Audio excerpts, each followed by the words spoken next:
rebondir sur un tout petit truc que tu as dit là, Oui. l'instant. Tu as dit on peut même devenir conscient de nos pensées. Donc on a l'impression que ça peut se développer. La conscience. On peut simplement cesser d'être inattentif. Je dirais. Mais la conscience ne se développe pas. Non. Enfin, parce que, attention, quand on dit conscience de, hein, c'est ce qu'on appelle être conscient en général, hein, dans la terminologie occidentale, c'est être conscient de. Donc il y a un sujet qui est conscient d'un objet.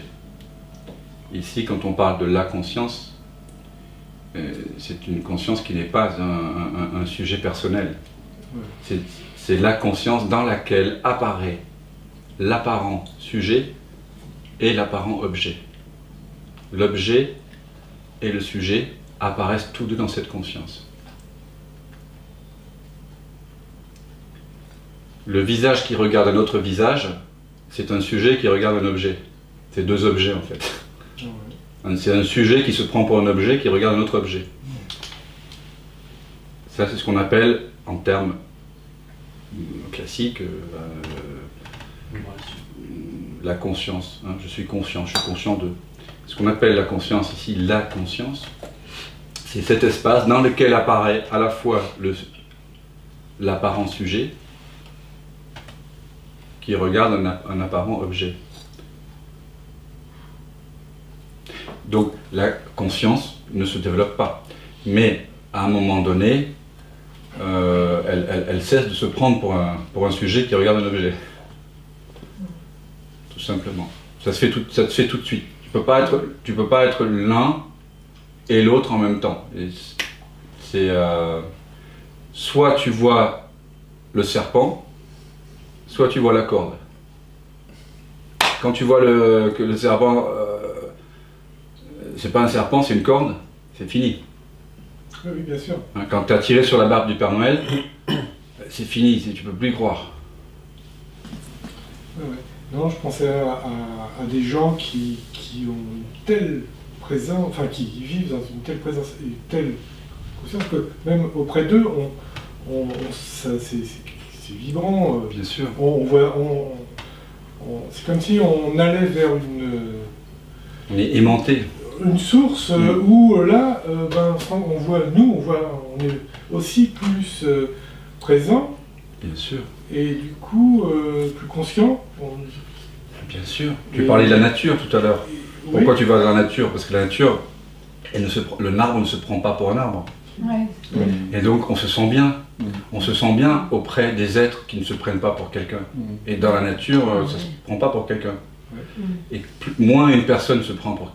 Moins une personne. Le corps mental se prend pour quelqu'un, et plus on se sent accueilli, et plus on a envie nous-mêmes de lâcher du lest dans cette carapace égotique qu'on a mis en place. On s'ouvre. Ou pas, mais en tout cas, plus toute chose étant légale par ailleurs, plus tu rencontres un être qui est ouvert, plus tu as envie de t'ouvrir. Ouais, donc c'est ta propre présence, présence que tu vis en fait. Mais on peut dire que c'est contagieux. C'est sûr. C'est comme une allumette allumée qui se rapproche d'une allumette qui n'est pas allumée. Et à un moment donné, c'est la même flamme en fait. Elles s'enflamment tous les deux. Mais du coup, on a l'impression que certaines personnes ont une grande puissance de présence, je sais pas, parce que moi je le ressens ça, et bien sûr, je me dis, ça peut donner cette impression. Qu'est-ce qui est la différence entre ces personnes et moi, quoi. Après, tout dépend de ce que tu appelles puissance. Si la puissance c'est l'absence, si c'est vraiment une sorte de transparence, ou si c'est un pouvoir un peu yogique, magique, tu vois. Non, c'est plus lié à la transparence. Ouais. Alors si c'est lié à la transparence, c'est lié au fait que la personne ne se prend pas pour quelqu'un. Le plus grand malheur qui puisse vous arriver, c'est de vous prendre pour quelqu'un. Oui, sauf que elle se prend pour quelqu'un ou elle ne se prend pas pour quelqu'un. Elle ne peut pas se prendre un petit peu pour quelqu'un ou fortement pour personne. C'est dans l'instant. Ouais, c'est dans la C'est dans l'instant toujours. Oui. C'est dans l'instant. Et si dans l'instant il y a fluidité, il y a ouverture, il y a transparence,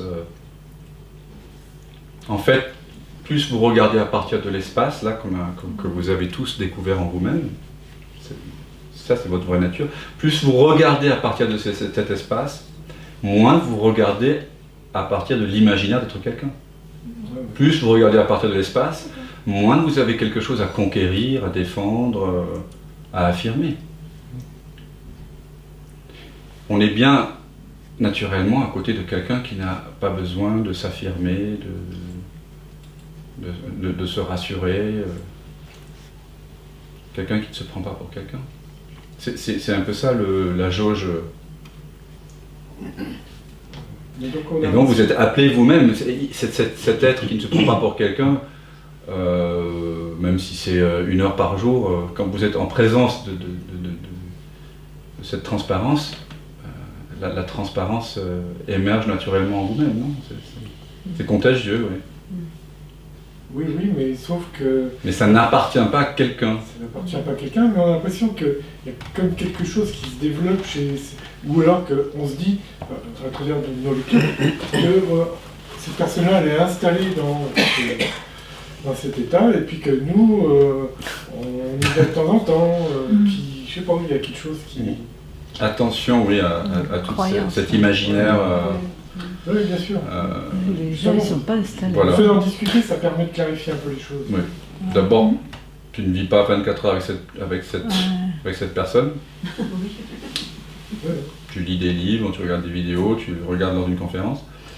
Et cette saveur que tu ressens, elle n'appartient pas à quelqu'un. Cette présence, c'est la même qui est dans les murs, dans la lampe.